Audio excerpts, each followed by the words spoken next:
They went to a place called Gethsemane, and Jesus said to his disciples, "Sit here while I pray." And he took with him Peter and James and John, and began to be greatly distressed and troubled. And he said to them, "My soul is very sorrowful, even to death. Remain here and watch." And going a little farther, he fell on the ground and prayed that, if it were possible, the hour might pass from him, saying, "Father, if you are willing, remove this cup from me. Nevertheless, not my will, but yours be done." And there appeared to him an angel from heaven, strengthening him. And being in agony, he prayed more earnestly, and his sweat became like great drops of blood falling down to the ground. And when he rose from prayer, he came to the disciples and found them sleeping for sorrow. And he said to them, "Why are you sleeping? Rise and pray, that you may not enter into temptation."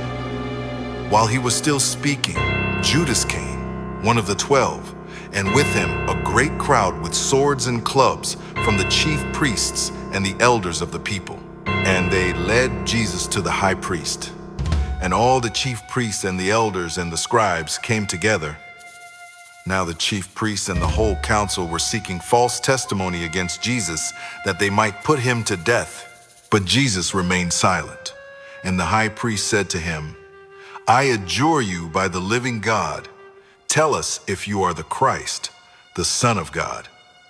Jesus said to him, "You have said so, but I tell you, from now on you will see the Son of Man seated at the right hand of power and coming on the clouds of heaven." Then the high priest tore his robes and said, "He has uttered blasphemy. What further witnesses do we need? You have now heard his blasphemy. What is your judgment?" They answered, "He deserves death." Then they spit in his face and struck him, and some slapped him, saying, "Prophesy to us, you Christ. Who is it that struck you?" And as soon as it was morning, the chief priests held a consultation with the elders and scribes and the whole council, and they bound Jesus and led him away and delivered him over to Pilate. Pilate then called together the chief priests and the rulers and the people and said to them, "You brought me this man as one who was misleading the people. And after examining him before you, behold, I did not find this man guilty of any of your charges against him. Neither did Herod, for he sent him back to us. Look, nothing deserving death has been done by him. I will therefore punish and release him." But they kept shouting, "Crucify! Crucify him!" And Pilate said to them, "Why? What evil has he done?" But they shouted all the more, "Crucify him!" So he delivered him over to them to be crucified.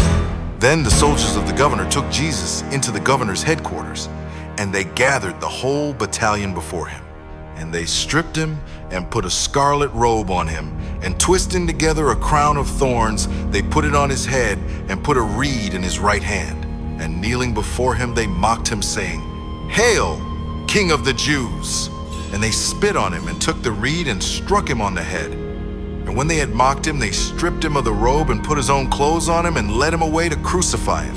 And they brought him to the place called Golgotha, which means place of a skull. And when they had crucified him, they divided his garments among them by casting lots.